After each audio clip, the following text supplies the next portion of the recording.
bonsoir à toutes. Je suis très contente d'être là. Vous m'avez vraiment manqué. Ça fait longtemps que je ne suis pas venue ici. Et je suis très contente de vous voir aussi nombreuses, Hachem. Et on va se préparer ensemble à la fête de Hanouka. Alors, ce qu'il y a de particulier avec la fête de Hanouka, c'est que, c'est la dernière fête qui a été instituée par nos sages. Il y a à peu près 2000 ans. Ils allaient, si vous voulez, terminer le calendrier juif et hop, ils nous ont rajouté en der des der, la fête de Hanouka. Comme pour nous dire, sachez que c'est cette fête-là qui va vous accompagner pendant tout l'exil. Nous sommes encore en exil et nous sommes encore en exil de Yavan, de l'exil de la Grèce. Pourquoi? Parce que vous savez que l'exil grec n'a pas été un exil physique. Quand on était sous domination grecque, on était sur notre terre. Les Grecs n'ont pas cherché à nous exterminer, à nous éliminer, mais ils ont cherché à nous faire oublier qui nous sommes. Ça, c'est l'exil grec. Ils ont voulu en fait atteindre l'identité du juif. Et vous savez qu'à Hanouka, on va allumer les bougies, on va allumer la lumière, en raison de quoi? Du fait que Yavan, la Grèce, a voulu nous mettre dans l'obscurité. Comment se dit obscurité en hébreu? Rocher. Rocher, ce sont les mêmes lettres que Shechicha. C'est-à-dire quoi? C'est-à-dire qu'en fait, ce qu'ils ont cherché à faire, Yavan, c'est nous mettre dans l'obscurité dans le sens où, ils ont cherché à nous faire oublier, Shechicha, qui nous sommes. Et cela fait 2000 ans, en vérité, que nous sommes sous l'influence de Yavan. L'influence de Yavan, c'est quoi? C'est en fait de réduire les individus à leur extériorité. Réduire les individus à ce qu'on appellerait une carte de visite.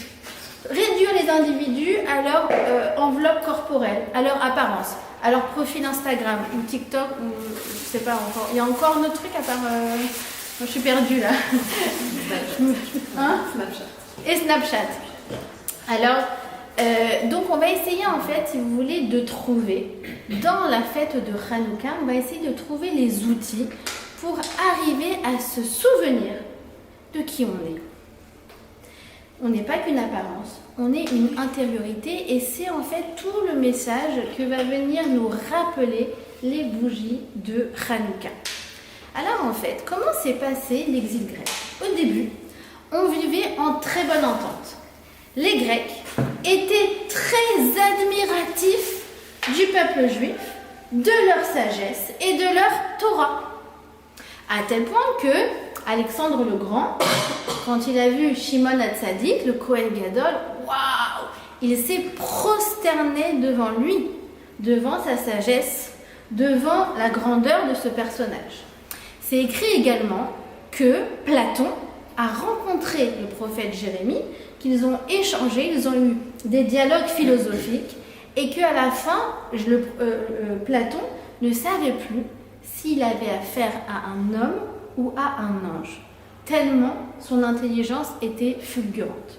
Donc ça a commencé en très bonne entente avec une véritable admiration des Grecs pour le peuple juif et pour sa sagesse. Sauf que quoi? Il y a un moment où ça a commencé à déraper. À quel moment ça a commencé à déraper? Ça a commencé à déraper lorsque est arrivé un nouvel empereur qui s'appelait Ptolémée. Et Ptolémée était tellement féru de judaïsme qu'il a décidé de demander une traduction fidèle du texte du rouleau de la Torah. Et pour ça, il s'y est pris d'une manière, pas n'importe comment. Il a en fait pris 70 sages du peuple juif, il les a chacun enfermés dans une salle tout seul, pas de téléphone, pas de WhatsApp, impossible de communiquer avec ses camarades, et chacun a dû produire une traduction de la Torah. La fameuse Septante, on appelle ça la Septante, ça vient justement du terme de 70. Alors pour les Suisses, je crois que 70, ça se dit vraiment 70. Il y a des Suisses parmi vous. Et donc, miracle, qu'est-ce qui se passe? C'est qu'après quelques semaines de travail, toutes les traductions sortent identique à la virgule près. Pourquoi c'est un miracle? Parce qu'en fait, ils ont voulu arranger certaines tournures de phrases pour ne pas qu'il y ait de malentendus.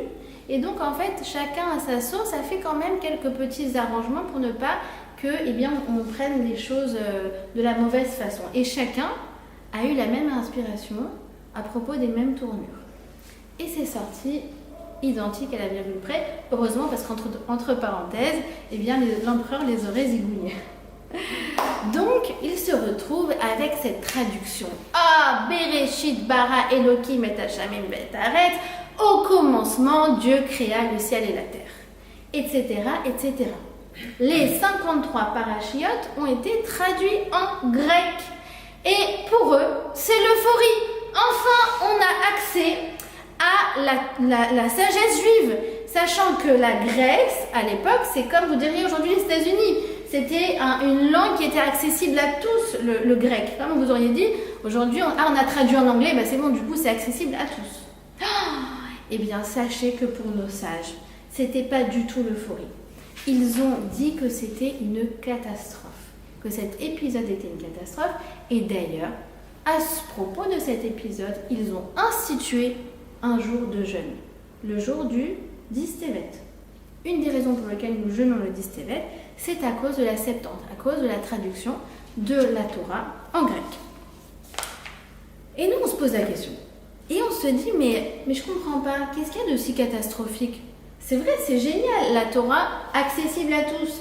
On adore, on se dit, c'est une belle générosité qu'on fait au monde, qu'on fait aux nations, de prendre notre sagesse et de la transmettre à tous. N'est-ce pas la vocation du peuple juif? Non, il y a un problème avec cette traduction. Comme on dit en italien, Giulia, traductore, trattore. C'est pas ça? Ah oui, c'est vrai que tu ne sais pas parler italien. Je la charge. Alors, le traducteur est un traître. Pourquoi? Parce qu'en fait, on ouvre le texte et on dit « Ah, mais donc, c'est bon, ça veut dire ça. Ça veut dire qu'au commencement, Dieu a créé le ciel et la terre. » Mais non, c'est pas du tout au commencement. Ça n'a rien à voir. C'est Bereshit. Par Réchit. Elohim, c'est une manière de parler de Dieu, mais ça veut dire quelque chose également. Shamaim va'aretz, c'est pas le ciel et la terre, c'est les mondes inférieurs et les mondes supérieurs, etc., etc. C'est en fait le drame de croire que la Torah, c'est juste son sens littéral. Et c'est très, très, très, très, très réducteur. Parce que du coup, on a l'impression que la Torah est une somme d'histoires mythologiques, bibliques, certes très intéressantes, mais bon, c'est mignon, quoi. Ah mais non, je t'explique, t'as pas compris.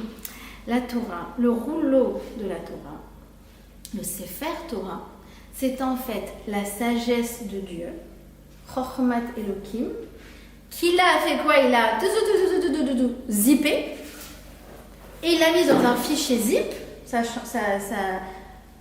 son intelligence, et il nous l'a remis le fichier zip à travers le rouleau du Sefer Torah. Et la Torah orale, c'est quoi? Tous nos mefarshim, nos commentateurs, nos explications, tout ce qu'on appelle la Massoret, c'est le codage du unzipping. Et donc en fait, nous, on touche, entre guillemets, à la sagesse de Dieu. Mais ça s'étudie, ça se comprend, il faut pénétrer dedans. Le Harizal dit que derrière chacune des 600 000 lettres de la Torah, derrière chacune des 600 000 lettres de la Torah, se cachent 600 000 interprétations.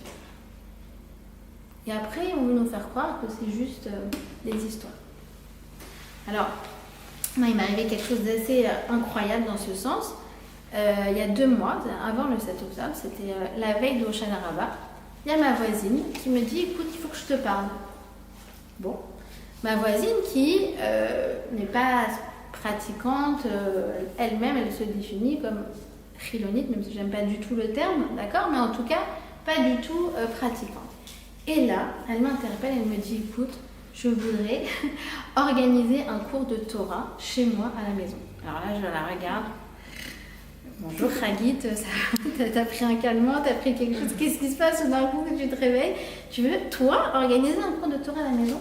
Et regardez l'explication qu'elle me donne. Elle me dit, écoute, oui. Pourquoi?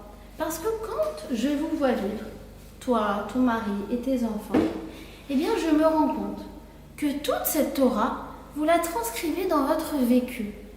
Et moi, comment j'ai appris à l'école, comment ils apprennent ici en Israël, dans ce qu'on appelle le Yisodi, le Mamlarti, dans le système public, ils apprennent la Torah comme les Abdil, nous on apprenait la mythologie grecque, pour le coup. C'est une somme d'histoires antiques qui appartient mais vraiment à un autre monde. Et donc, on n'avait absolument rien à tirer. Et elle me dit, et quand je vous vois, je me rends compte que j'ai raté quelque chose. Qu'il y a quelque chose que je n'ai pas saisi. Et c'est cette chose-là que je veux comprendre. En fait, qu'est-ce qu'elle veut faire, Hagit? Elle veut toucher la pnimiut, l'intériorité de la Torah. Parce que le drame, c'est quoi? C'est qu'en fait, quand ils ont fait cette Septante, quand ils ont traduit le rouleau du Sefer Torah, ils ont enlevé la substance de la sagesse pour un simple texte, une simple pâle copie. C'est comme si on avait maintenant un photocopieur couleur, d'accord? Et donc, du coup, on peut prendre des grands tableaux géniaux d'artistes et génial, on peut les rendre accès à tout le monde. Oui, mais le problème, c'est quoi? C'est que les gens, ils se suffisent d'une pâle copie, alors qu'en fait, ils vont plus aller chercher accès à l'original, à la vraie œuvre, à celle qui vraiment vient me transporter. Vous avez compris, en fait, l'enjeu? D'accord? Et en vérité, il y a beaucoup même de juifs qui croient ça sur la Torah. Et c'est ça la catastrophe, c'est qu'ils comprennent pas. Ils disent, quoi, encore tu vas à un cours de Torah? Mais attends, t'as déjà été la semaine dernière? Oui, j'ai été la semaine dernière, la semaine d'avant. Et ça fait 10 ans que j'y vais toutes les deux. Et à chaque fois, je découvre quelque chose de nouveau. Pourquoi? Parce qu'en fait, on touche à la pnimiut, on touche à l'intériorité. Et il n'y a pas de fin à combien on peut apprendre. Puisqu'on est en fait dans les profondeurs. C'est comme si je creuse, mais je peux creuser toujours plus loin. Si c'était simplement une apparence, c'est vrai, une fois que tu as fait le tour, tu as fait le tour. Mais quand en fait tu comprends que c'est une profondeur, eh bien tu peux toujours creuser pour t'enrichir. Donc c'est ça en fait l'enjeu de Hanouka. Ça n'est pas que avec la Torah, mais c'est également avec les individus. Ce qu'ils ont fait, c'est que comme je vous ai dit, ils nous ont mis dans le noir. Ça veut dire en fait ils nous ont brouillé la vue. Ils nous ont fait confondre l'être et le paraître. Ils nous ont fait confondre l'essence et l'apparence. Ils nous ont fait confondre l'authentique et le fake. Et c'est la génération dans laquelle on se trouve. Et chez eux, comment c'est? C'est que c'est l'extérieur qui doit être lumineux. D'accord? Toutes les bougies, même en France, là, les gens, ils sont là. Ah, les galeries Lafayette, waouh, incroyable, les sapins de Noël, le Père Noël. Moi, je trouve que le Père Noël, on dirait un rabbin, personnellement, déjà. En plus, il allume ses guirlandes, on dirait qu'il allume les bougies de Hanouka. Tout ça, c'est à l'extérieur. Et nous, on a quoi? On a la Hanoukia. Ish vebeito, c'est à la maison, c'est chacun à l'intérieur de sa maison qui allume la Hanoukia.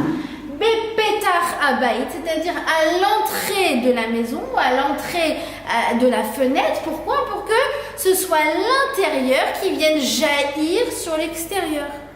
Mais ce qui compte avant tout, c'est d'abord l'intériorité, cette fameuse pnimiut, cette fameuse authenticité, cette fameuse substance qui après va rejaillir à l'extérieur. D'accord? Donc c'est ça, si vous voulez, le drame qui a été fait. C'est que chez eux, les choses elles viennent de l'extérieur, elles s'imposent à chaque foyer. Par exemple, vous savez qu'à l'époque, ils avaient donc l'acropole, d'accord, dans lequel, si vous voulez, c'est on va dire l'acropole, c'est l'ancêtre du Parlement, d'accord. Et à côté, ils avaient l'agora. Alors c'est quoi l'agora? Alors l'agora, c'est une place publique. Tout le monde est bienvenu. Et on débat d'idées en mode moi je pense que, non mais moi je pense que, non mais moi il me semble que, non mais moi j'ai mon intuition me dit que, non mais moi je suis mon instinct, tout le monde débat. À la fin, c'est comme les groupes WhatsApp, d'accord, les groupes WhatsApp ou les groupes Facebook, c'est encore pire. Que pensez-vous avoir une famille nombreuse? Ah mais moi je pense qu'une femme, truc, moi je pense que... Mais tu peux... Excusez-moi. Mais à chaque individu, sa réponse, non? Ça dépend de... On aime, ceci dit, dans le judaïsme, les familles nombreuses, par votre Hachem, mais tu ne connais pas le contexte de la personne à qui tu t'adresses. C'est comme les gens qui demandent des conseils d'éducation sur les groupes, je ne veux pas en citer, d'accord, Dona Mama, c'est ça? Oui. En mode, ou d'autres groupes que je ne connais pas, bon, Hachem, moi j'ai rien du tout. En mode, oui, mon fils ne veut pas faire ses devoirs, qu'est-ce que je dois faire? Ouais, tu dois le déchirer, ouais, faut pas laisser passer. Ou l'autre, non, mais c'est pas grave, il est petit, il faut pas l'embêter, il faut pas le traumatiser. Mais tu sais à quel enfant tu as affaire avant de répondre ça? Moi, je vous dis, j'ai 2 fils personnellement. Il y en a un, vraiment, il fait jamais ses devoirs, c'est une catastrophe. Et je sais que, alors lui, je ne dois pas le lâcher. Je ne dois pas le lâcher, je dois le courir après. Et c'est que comme ça que ça va marcher. C'est que à l'usure. Il y en a un, il est tellement sensible que je sais que pour le coup, s'il ne fait pas ses devoirs, lui, il ne faut surtout pas le traumatiser pour le coup.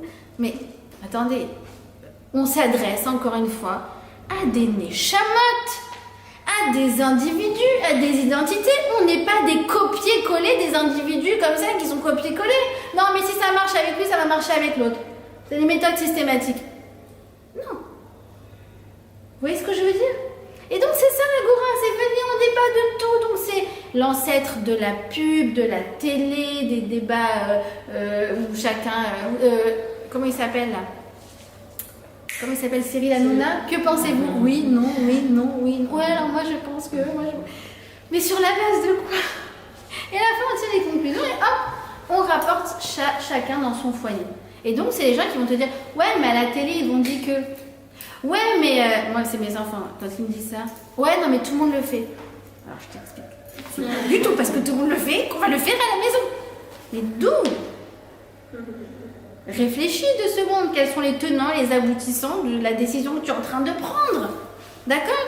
Et donc, c'est toutes les idées trendy, d'accord? Le wokisme, où on en arrive à des absurdités. Alors bien sûr que je suis pour la tolérance, bien sûr que je suis pour la diversité, bien sûr que je pense qu'il ne faut pas qu'il y ait de discrimination, etc., etc. Mais vous vous rendez compte qu'on en arrive à une dictature des idées que c'est pas possible. On ne peut pas élever nos enfants dans un monde comme ça. On peut absolument nous dicter ce qu'on doit faire et ce qu'on doit penser. D'accord? Donc, si vous voulez, c'est ça le principe. C'est l'extérieur qui vient influencer l'intérieur sans prendre en compte la personnalité, les goûts, la sensibilité, l'histoire personnelle de chacun.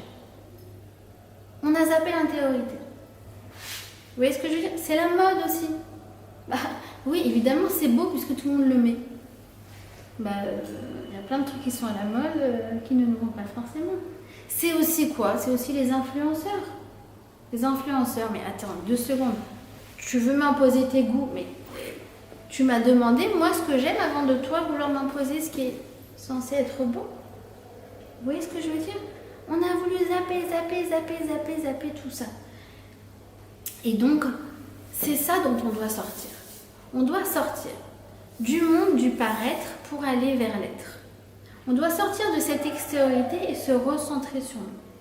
Alors, c'est quoi le monde du paraître? Le monde du paraître, c'est être concentré. Comment? Le monde me regarde. Ça, c'est le monde du paraître. Et je suis tout le temps en train de me dire quelle impression je fais. Et c'est ça d'ailleurs qui va dicter mes comportements. Le paraître. C'est quoi l'être? L'être, c'est être concentré non pas comment le monde me regarde, mais comment moi je regarde le monde. Et ça, c'est l'être. Être dans l'analyse, être dans la réflexion, être dans la sensibilité, être dans l'intuition. C'est vraiment être un ribourg en connexion avant tout avec soi-même pour une ouverture vers l'extérieur. Vous avez compris l'inversion, où est-ce qu'elle a été faite? Vous allez voir, il y a un autre type d'inversion qui a été faite. C'est quoi? C'est que, eh bien, du fait que on a voulu enlever, si vous voulez, la substance de chacun, eh bien, du coup, les individus, et particulièrement nous, les femmes, nous sommes très réduites à notre apparence physique. C'est le monde dans lequel on se trouve. C'est la course au paraître, c'est la femme objet, c'est le monde d'Instagram, c'est tout ça. Et nous, on est là, on se dit, mais et moi là-dedans? Parce qu'on voit tout ce qui se passe et ça peut nous créer des complexes. Ou alors, ça peut faire qu'on va aussi, nous aussi, foncer tête baissée dans la course au paraître. Mais quoi qu'il en soit, en fait, ça crée chez nous un malaise. Parce qu'on comprend qu'il y a quelque chose qui cloche. Alors, ce que j'aimerais redécouvrir avec vous ce soir, justement, c'est quelle est la place de l'apparence dans le judaïsme? Quelle est la place de la beauté? Quelle est la place de l'extériorité? Quelle est la place de toute cette posture extérieure? Alors, la première chose, c'est quoi? C'est que, eh bien, l'apparence, c'est quelque chose de tout à fait relatif. La beauté est quelque chose de tout à fait relatif. Par exemple, moi, mes grands-mères, les haines à Shalom, Zechronam Ibracha, c'était des femmes, comme on dit, bien en chair. Elles étaient très belles, très très belles, mais bien en chair. Bah, aujourd'hui, je peux vous dire qu'en 2023, elles ne feraient pas un carton. Pourquoi? Parce que, encore une fois, on nous a imposé des normes. 1m80, taille 34. Ah, pas de bol, parce qu'il n'y a que 3% de la population qui rentre dans cette catégorie. Et le reste, tant pis pour vous. Donc, la première chose, c'est qu'on a tout à fait conscience que la beauté est relative à une époque et même à une géographie. D'accord? Parce que les critères de beauté en Inde, par exemple, n'ont rien à voir avec ceux dans le monde occidental. Donc, tout ça, en fait, c'est relatif. Donc, quand on fait un compliment à une femme sur sa beauté, bah, on comprend que c'est un compliment, en fait, qui a géométrie variable. Si on s'en tient simplement aux normes qu'on nous impose. Vous êtes d'accord avec moi? Oui. Premièrement. Deuxièmement, la beauté telle qu'on veut nous l'imposer, c'est une beauté qui appartient à un certain âge. Et je ne donnerai pas d'âge, mais ça appartient à quelques décennies de la vie d'une femme. Mais à partir d'un certain moment, ah mais ça y est, pareil, elle ne rentre plus dans la catégorie. Donc quoi? Donc même lorsque on complimente une femme pour sa beauté, selon encore une fois les normes de Yavan, bien en fait c'est, comprenez, on va dire un compliment avec une date de péremption. D'accord? Sachant que tout ça c'est du faux, on est bien d'accord, c'est des choses qui nous sont imposées. Le regard il est soumis à toutes ces choses-là. D'accord? Mais la beauté au contraire elle ne se fane pas, elle évolue avec les années. D'accord? Je pense encore une fois à mes grand-mères qui étaient vraiment à mes yeux des femmes tellement, tellement belles et jusqu'à la fin de leur vie. De plus, la beauté, c'est pas quelque chose pour lequel on œuvre. D'accord? Donc quand on nous fait un compliment, ah t'es belle, t'es canon, t'es trucs. En vérité, c'est pas quelque chose pour lequel on a fait quelque chose. Donc ça ressemble à complimenter quelqu'un, par exemple, sur sa taille de chaussures. Enfin, c'est juste, je suis née comme ça, quoi. Voilà. Donc, merci pour le compliment. Et encore plus, si tu fais un compliment sur un habit, alors là, en fait, on t'est complètement à côté. C'est-à-dire qu'en fait, tu es en train de complimenter le styliste de H&M ou de Zara, d'accord? Alors que nous, on veut la Avodat H&M, pas Avodat H&M, d'accord? Et pas la Avodat Zara non plus. Donc quoi? En fait, c'est Yavan. C'est Yavan, encore une fois, c'est la Grèce qui nous a fait tomber, qui nous a fait dégringoler dans ce travers. Pourquoi?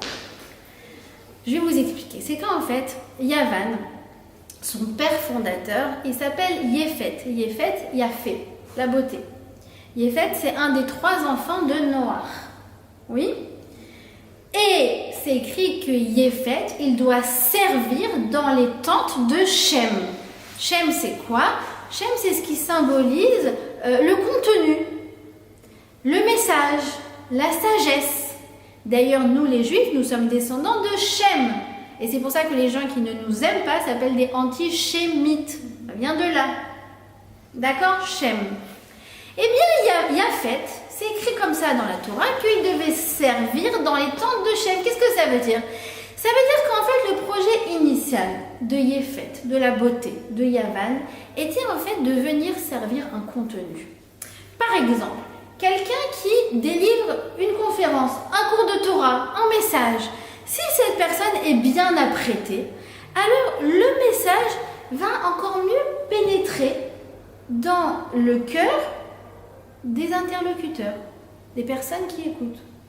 Et si ce n'était pas le cas, je vous assure que ce soir, je serais venue habillée en sac à patates en me disant, de toute façon, c'est que le contenu qui compte. Non! L'apparence, elle est porteuse du contenu du message. Oui, c'est ça la place de la beauté, c'est ça la place de l'apparence à la base. Sauf que quoi? Regardez comment c'est joli. Beauté, il y a plusieurs manières de dire en hébreu. Il y a fait, d'accord? D'ailleurs, il y a fait, c'est Yud, Po, Hachem est ici, parce que justement, il y a quelque chose de très divin, de très spirituel dans le Po. Une autre manière de dire la beauté, c'est quoi? C'est Noï. Et Noï, c'est quoi? C'est un bâton comme ça et un tout petit Yud. Nun, Vav, Yud. Et ça monte. Parce qu'en fait, à la base, le Noï, la beauté, était censé faire monter l'humanité en justement donnant des belles apparences, c'est le sens de l'esthétique, tout ça, pour des belles choses, pour des choses importantes. Vous voyez? Oui, vous comprenez ou pas? Et en fait, Yavan, la Grèce, a renversé ce rôle. Comment? Eh bien, en faisant en sorte que la beauté ne soit plus un moyen de servir un message, mais un but déconnecté de tout. Et regardez, en fait, du coup, au lieu de faire monter l'humanité, ils ont fait dégringoler l'humanité. Ils ont fait dans l'autre sens. Et dans l'autre sens, ça donne quoi? Noï dans l'autre sens, ça donne Yud, Vav, Nun, Yavan. Au lieu d'élever l'humanité en donnant le sens de l'esthétique, pour être porteur d'un message, comme par exemple un musée. D'accord? Un musée, c'est un message, oui. On veut faire passer une exposition, par exemple, on veut faire passer un message. Eh bien, on va faire une sorte de mise en scène pour faire passer le message. Et cette mise en scène est importante parce qu'en fait, c'est elle qui est porteuse du sens. Mais si c'est juste la mise en scène pour la mise en scène, mais on est passé complètement à côté de tout. Vous avez compris ou pas? Donc, si c'est l'apparence pour l'apparence, on est passé à côté de tout. Donc, c'est pour ça que dans le judaïsme, la beauté a oui de l'importance. C'est écrit comme ça que quand on a traversé la mer Rouge, qu'est-ce qu'on a dit? On a dit Zekeli vehan vehu. C'est mon Dieu et je vais l'embellir. Je vais l'embellir où? Je vais l'embellir sur terre. Sur terre, je veux faire en sorte que ma religion, ma pratique de la religion, elle soit belle. Donc, la soukha, par exemple, elle est belle. On va mettre des belles décorations, on va mettre des belles guirlandes, etc. D'ailleurs, ça ressemble aux guirlandes de Noël, les guirlandes de Sukkot. Vous voyez ou pas? Les enfants, ils préparent les guirlandes sous la soukha, on met des jolis tableaux. On veille à ce qu'elles soient belles. Nos mezuzot, nos chanoukia, tous les objets, ce qu'on appelle les objets de judaïka, ils sont beaux et ils ont pour vocation d'être beaux. Nos tables de Shabbat, elles sont belles, la belle nappe, la belle vaisselle, les belles et bonnes salades. Tout ça, en fait, ça vient en fait apporter porter le message de tout le contenu, si vous voulez, religieux. Vous avez compris? C'est pour ça qu'une des autres façons de dire beauté, c'est Hadar. Hadar, c'est Hachem, He, Dar, réside. Quand je suis à la table de Shabbat et que je vois toutes ces salades, que je vois toutes ces couleurs, que je vois ces lumières, que j'entends ces belles zmirot, ces belles chansons de Shabbat, qu'il y a cette bonne odeur et que je goûte ce bon plat, c'est tous mes sens qui sont, si vous voulez, stimulés par la beauté du moment. Et là, tout d'un coup, je sens Hachem est avec nous. Vous avez compris ou pas? Arrêtez juste à la... Attendez, ça c'est pour après. Je vais vous expliquer après c'est quoi le truc. On revient à ce qu'on disait. Le roi Salomon, il nous dit quoi? Il nous dit cette phrase, il nous dit Sheker achen vehevel hayofi isha irat Hashem hititalal. Il dit quoi? Il dit, tu sais, mensonge et la grâce, vanité et la beauté, c'est comme ça? Oui. Sheker achen, mensonge et la grâce, oui. Evel ayofi, vanité et la beauté. Mais une femme qui a la Irat Shamaim, alors elle est digne de louange. C'est quoi une femme qui a la Irat Shamaim? Eh bien, c'est comme vous quand vous venez à un cours de Torah. Vous avez envie de vous remplir de sens, d'être en connexion avec Hachem, de vous soumettre à ce que Hachem, au message d'Hachem. C'est ça avoir la Hirat Shamayim. D'accord? Alors qu'est-ce qu'il nous dit le roi Salomon? Il nous dit beauté égale 0. Grâce égale 0. Par contre, il y a une seule valeur qui compte dans la vie, c'est la Hirat Shamayim, c'est la spiritualité. En vérité, c'est pas comme ça qu'il faut lire les choses. En fait, quand il nous dit, tu sais, ça vaut 0, tu sais, ça vaut 0, imagine que Léa, par exemple, je te fais un chèque pour ton mariage, Mazal Tov, voilà, je te donne un chèque pour ton mariage, et le montant du chèque est 0, 0. 0. 3 zéros. Alors Léa, elle reçoit le chèque, elle dit franchement, elle s'est bien moquée de moi, parce que son chèque, je peux le jeter à la poubelle. Oui, 0, ça vaut rien. Par contre, si devant les zéros, je mets un 1, alors tout d'un coup, les zéros, là, ils prennent sens, là. Oui, c'est plus des zéros, ça devient des puissances 10. Donc ça n'est plus un chèque de 0, 0, 0, ça devient un chèque de 1000 shekels. Et là, c'est classe. Donc plus il y a de zéros, plus il y a de la valeur. C'est exactement ce qu'il nous dit le roi Salomon avec la beauté. Tu sais, c'est pas que ça vaut 0. C'est qu'en fait, si tu inverses les choses et tu oublies le 1, tu oublies de travailler ton intériorité, en fait, oui, vraiment, ça vaut 0. Mais si tu es dans une démarche spirituelle, alors tout le beau que tu vas diffuser dans ce monde, que tu vas mettre dans ce monde, eh bien, ce beau-là va avoir autant de valeur. C'est-à-dire que le roi Salomon ne dénigre pas du tout la beauté en tant que telle, il la remet à sa place dans une vie qui a du sens. Parce qu'une vie qui tourne dans la course au paraître, c'est une vie qui n'a pas de sens. Mais une vie où il y a un enjeu, on se travaille, on travaille nos relations, on travaille notre relation avec Hachem, on est en ribour, en connexion avec soi-même. Alors en fait, on a envie de l'embellir ce monde-là. Et là, ça prend tout son sens. D'accord ? C'est pour ça que l'esthétique, en fait, doit rimer avec l'éthique. Ça va en fait ensemble. Et si on enlève ça, eh bien le roi Salomon, il est très dur.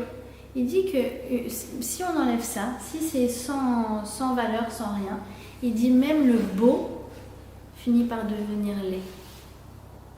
Parce que quand on est dans la course au paraître, finalement, on se dévalorise. Comme il a dit une fois Rabbi Ben Chetrit, on cherche tellement à être quelqu'un qu'on finit par être quelconque. Hein? Et c'est véritablement ça. D'accord ? En vérité, ça ressemble à un livre. D'accord ? Quand moi j'ai fini mon 3e livre, alors il y a quelqu'un qui m'a dit « Ah, il faut que tu travailles bien la couverture, parce que c'est la couverture qui fait tout le livre. » Et ben, je peux vous dire qu'après avoir passé 2 ans dessus, tu as juste envie d'étriper la personne qui te dit ça. Tu dis non, mon livre, tu ne le réduis pas à la couverture, s'il te plaît. Mon livre, c'est 2 ans de travail. Et celui d'avant, c'était 3 ans de travail. Donc, c'est quand même hyper insultant de réduire ça à la couverture. Mais, dans le fond, il a un peu raison. Ça veut dire qu'à partir du moment où je me suis cassé la tête 2 ans à l'écrire ce livre, ça vaut le coup quand même d'investir dans la couverture. Je ne vais pas mettre une couverture moche, une couverture laide. Je vais mettre une couverture valorisante. En fait, c'est un peu pareil. Notre vie, elle est à l'image d'un livre. On écrit l'histoire de notre vie. Il y en a qui se concentrent sur l'intériorité. Il y en a qui se concentrent sur la couverture. Et c'est tellement dommage. Mais celles qui se concentrent sur l'intériorité, attention à ne pas dénigrer la couverture. Donc c'est pareil. Nous, on travaille notre intériorité, mais forcément le paraître, en fait, il va suivre naturellement. Pourquoi ? Parce que sinon, on se sentirait en décalage. Si on est en sac à patates, alors que nous, à l'intérieur, on se sent quelqu'un de valorisable, de valorisante, de belle, de fiable, qui a des bonnes qualités, qui a des bonnes midotes, mais attends, mais non, ça va pas du tout. Tu vas pas me mettre un sac à patates. Tu vas me mettre une apparence en adéquation avec mon intériorité. Et c'est ça toute la subtilité. Vous avez compris ou pas ? C'est ça toute la subtilité. Et le glissement, il est tellement facile. Parce que tu passes de Noé qui était de monter vers le haut, et si tu as inversé les priorités, tu passes de Noé à Yavan et tu dégringoles. Et même là, comme dit le roi Salomon, même là, le beau finit par devenir laid. D'accord? Donc c'est ce qu'on nous invite à faire, à se recentrer. C'est le message des bougies de Hanouka. Les bougies de Hanouka, on les allume 8 jours. Shmona Yamim.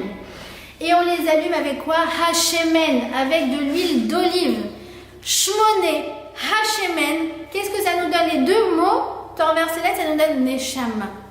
Pendant 8 jours, quand je regarde la lumière de Hanouka, je me souviens avant tout que je suis une Neshama. Cette lumière, elle a le pouvoir de me connecter à qui je suis. C'est pour ça que c'est très important, chaque jour, une fois qu'on a terminé l'allumage des bougies, de se laisser pénétrer par la lumière très particulière qui en sort. C'est pas une lumière quelconque, c'est la lumière de ce qu'on appelle le Oraganus, c'est la lumière de la sagesse.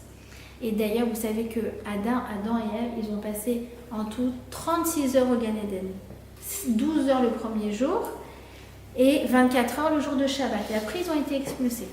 Eh bien, en vertu de ces 36 heures passées dans le Gan Eden, nous avons les 36 bougies de Shabbat qui ont pour vocation à nous ramener au Gan Eden. C'est quoi nous ramener au Gan Eden? Le Gan Eden, c'était un monde où en fait, on n'avait pas toutes ces clipotes, on n'avait pas toutes ces interférences. On savait qui on était alignés parfaitement avec nous-mêmes. Je fais ce que je dis, je dis ce que je fais, je sais ce que je pense ce que je dis. Vous voyez ce que je veux dire? Le parfait alignement. Oh, ça fait du bien. En fait, les bougies de Hanouka, elles ont comme un effet fixateur. D'accord? Fixateur de tout le travail qu'on essaye de faire dans l'année. Vous savez, quand on va chez le dentiste, il fait le travail, après il met le rayon UV, là, infrarouge, je ne sais plus, UV, et ça fixe. En fait, c'est pareil, la lumière de Hanouka, c'est comme un fixateur qui vient en fait me reconnecter avec ma Neshama. D'accord? Donc il ne faut pas les louper. Ne vous laissez pas happer par le téléphone, je vous en prie. C'est le premier shiuré bayit. Je vais vous donner des shiuré bayit aujourd'hui, des devoirs. Donc c'est que pendant les 30 minutes après l'allumage des bougies, on laisse le téléphone de côté. Et même s'il sonne, on s'en fiche, les gens ils vont rappeler, peu importe, et ce sera sûrement pas important. D'accord? À moins que vous soyez médecin urgentiste. D'accord? En tout cas, gardez-le quand même dans la poche, on ne sait jamais. Donc ça, c'est la première chose, de se laisser pénétrer Hashemen, Shmoné, la Neshama, par ces 36 bougies de Hanouka qui représentent les 36 heures du Oraganus, de la sagesse divine. D'accord? La deuxième chose, je vais vous donner en fait donc des devoirs de manière générale et après des devoirs par rapport à Hanouka, un par soir. On a beaucoup de devoirs ce soir. Et comme on ne se va pas se voir pendant 2 semaines, enfin, là je ne reprends pas les cours jusqu'à après Hanouka, alors du coup je vous donne le paquet de devoirs. Deuxièmement, c'est important quand on est chez soi, on est par exemple en mode work from home, on travaille de la maison. C'est très important de se faire belle. Parce que si j'ai vraiment du self-esteem, si j'ai vraiment une estime de moi, alors j'ai besoin de me faire belle. Et peu importe les apparences, et peu importe si on me regarde ou non, et peu importe si je suis sur le Zoom de la réunion au travail avec ma caméra éteinte, je me fais belle avant tout pour qui? Pour moi-même. Ça aussi, c'est le message de mes grand-mères. Parce que mes grand-mères, tous les matins, qu'il vente, qu'il pleuve, tout ce que vous voulez, elles se passaient le petit rouge à lèvres, rose. Alors rose, c'était mamie Evelyne. Et rouge, c'était mamie Suzanne. Mais elles n'étaient pas mes vatérettes dessus, attention. Même après le départ de mes 2 grands-pères, et qu'elles étaient veuves et qu'elles étaient à la maison et toutes seules, il n'y avait pas. Il y avait le rouge à lèvres, il y avait aussi la manucure. En tout cas, elles étaient apprêtées. Pourquoi? Parce que c'était des femmes qui avaient de la dignité. Et qui avait avant tout un sens du self-respect, d'accord? Self-esteem, self-respect. Troisièmement, eh bien, ça c'est quelque chose que je voulais vous dire justement par rapport à la beauté tout à l'heure, et que je vais vous dire maintenant, c'est que c'est comme ça. Quand on voit quelque chose de beau, eh ben, en fait c'est comme si on se connectait à la personne qui l'a créé, cette belle chose. D'accord? Par exemple, on voit une très belle œuvre d'art, hop, je perçois l'esprit du créateur. D'ailleurs, dans un habit, c'est comme ça. un bel habit, on appelle ça un créateur de mode. Oui. Ben, en fait, le premier créateur de mode, de toute beauté, c'est Hachem. Hachem, il a créé un monde qui est beau. Et pendant le moment de Hanouka, mais pendant toute l'année, prenez au moins une fois par jour un moment où vous sortez dehors et vous admirez quelque chose de beau. Un arbre, coucher de soleil à la plage Gordon, vous n'êtes pas loin. Non, franchement, vous êtes à 10 minutes. Et là, vous admirez la créature. Et quand vous admirez la créature, vous admirez le créateur. Et ça, c'est un truc sine qua non. Moi aussi, c'est quelque chose que maintenant je m'impose de faire. Même des fois où je suis à la maison, qu'est-ce que je fais? Je descends dans le petit parc à côté de chez moi. Je dois lire par exemple les Télim. En ce moment, un gros programme des Télim. Alors maintenant, ça y est, mais les Télim, je les lis plus comme ça, recloués dans ma cuisine. Je me mets dans le parc, le petit arbre à côté, le petit rayon de soleil, le petit oiseau qui passe, hop, et je m'imprègne de la création. Et c'est un moment extrêmement spirituel. D'accord? Vous avez compris les 3 shiurei bayit? C'est donc pendant le moment de Hanouka, et ça je vais expliquer encore par la suite, de se profiter de cette lumière de Oraganus pour se connecter à sa Neshama, pour se connecter à soi-même. Deuxièmement, quand on est à la maison, eh bien on prend soin de notre apparence parce qu'on a parfaitement conscience que notre apparence, elle est en adéquation avec notre beauté intérieure. Et comme on se valorise à l'intérieur, on se valorise à l'extérieur, peu importe si on nous regarde ou non. Et troisièmement, donc on a dit admirer la beauté de ce monde. Et maintenant, je vais vous donner 8 devoirs, 8 shiurei bayit, une par bougie. D'accord? La première bougie numéro 1, c'est la bougie des célibataires. Première bougie, elle est seule et on aimerait bien qu'elle soit accompagnée. Donc c'est le moment de prier pour soi, si on n'est pas marié, et c'est le moment de prier pour ses amis qui ne sont pas mariés. Donc la petite liste, d'accord, avec tous les célibataires qui ont besoin de trouver leur khatan. C'est le moment principalement donc de la première bougie de Hanouka. D'accord? On sent bien ensemble. Voilà, ils encouragent quand même. Deuxièmement, donc les 2 bougies, deuxième soir, c'est la bougie du couple. D'accord? Alors couple qu'on n'a pas encore ou couple qu'on a déjà, on a toujours besoin d'améliorer ce couple. Donc c'est le moment de prier pour son shalom bayit. Pendant donc les 2 prières, les 2 bougies de Hanouka. Et si on connaît des gens voilà, qui ont besoin qu'on prie pour leur shalom bayit, des couples, vous savez parfois il y a des couples qui battent de l'aile, c'est le moment de la deuxième bougie, dans la deuxième bougie, donc de prier pour ces personnes-là. D'accord? Ce que je vous dis, c'est tout ça, ça vient de Rav Mutsafi. D'accord? C'est pas genre juste des jeux de mots, des trucs jolis, etc. Non, je vous ai dit, à Hanouka, il y a des choses très puissantes qui se passent au moment de l'allumage des bougies pendant la demi-heure restante. Donc c'est le moment vraiment de se concentrer dans des prières. Troisième, c'est quoi? 1, 2, 3, c'est les enfants, c'est la famille. Donc prier pour l'éducation des enfants. Combien on en a besoin? Il ne faut jamais s'arrêter en fait. Mais au moment de la troisième bougie, il y a encore une vertu très particulière pour que les enfants grandissent comme des tzadikim. Je ne sais pas si elle écoute, mais c'est alors. Non, mais elle a l'air d'être une tzaddik. Ensuite, la 4e bougie, ça représente les 4 murs de la maison. Donc c'est le moment de prier pour la maison. Maison pour celles qui n'en ont pas encore parce qu'elles en ont marre de vivre en coloc. C'est le moment de prier que Hachem il nous envoie sa maison, notre maison. D'ailleurs, Hanouka, je vous ai dit, c'est la fête du foyer par excellence. C'est Ish ve Beito, c'est l'homme et son maison et sa maison et son foyer. Donc c'est le moment de prier particulièrement pour la maison. D'accord? Ensuite, la 5e. Alors la 5e, elle a quelque chose de très particulier parce que c'est celle qui va venir contrebalancer tout le reste, dans le sens où avant elles étaient 4 lumières contre 4 éteintes, et là avec la 5e, hop, il y a plus de lumière que d'obscurité. Donc ça c'est quoi? C'est qu'on va demander à Hachem d'être optimiste, de voir toujours plus la lumière que l'obscurité.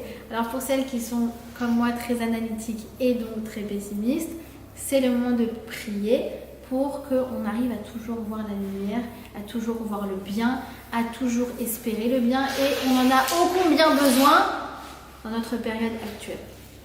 D'accord? Ça, c'est la 5e bougie. La 6e bougie, ça correspond au 6, Shisha Sidre Mishnah.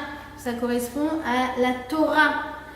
Alors, on va demander à Hachem à ce moment-là de nous imprégner de sa Torah, de son esprit, de sa sagesse, de nous donner le discernement, de savoir qui sont les bonnes personnes, de ne pas s'arrêter aux apparences, mais de vraiment arriver à déceler l'intériorité chez chacun.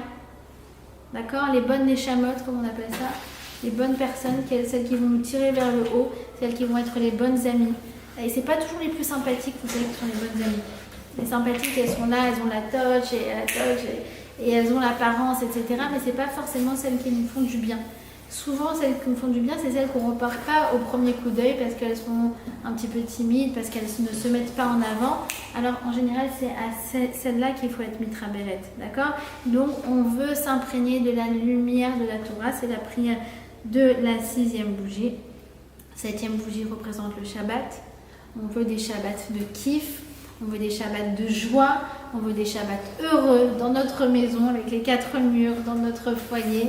C'est le moment de prier pour des bons Shabbats, des Shabbats remplis de sens et remplis de beauté, remplis de bonne nourriture, remplis de bonnes chansons et tout ce qu'on a décrit auparavant.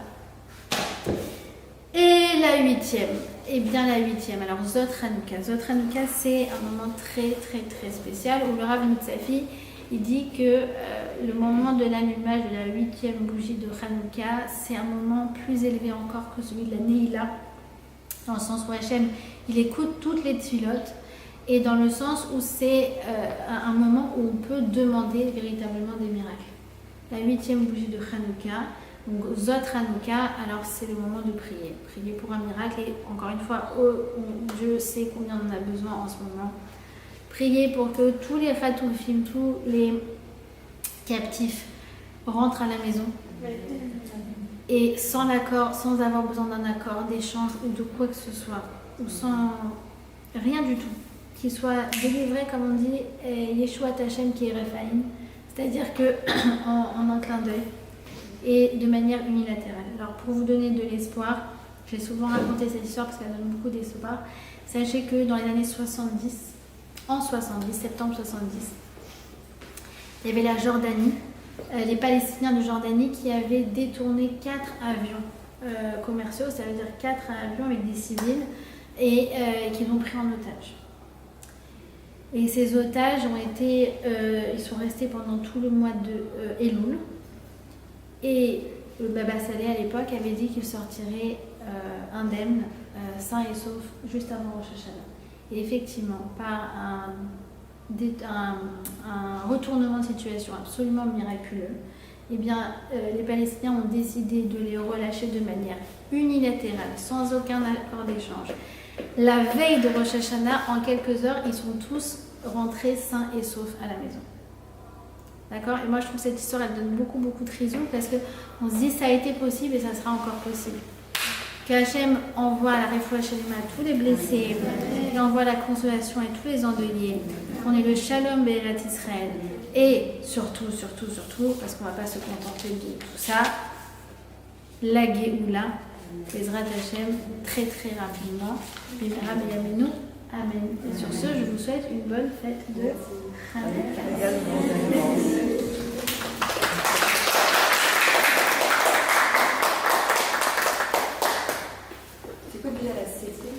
La 7e, c'est le Shabbat.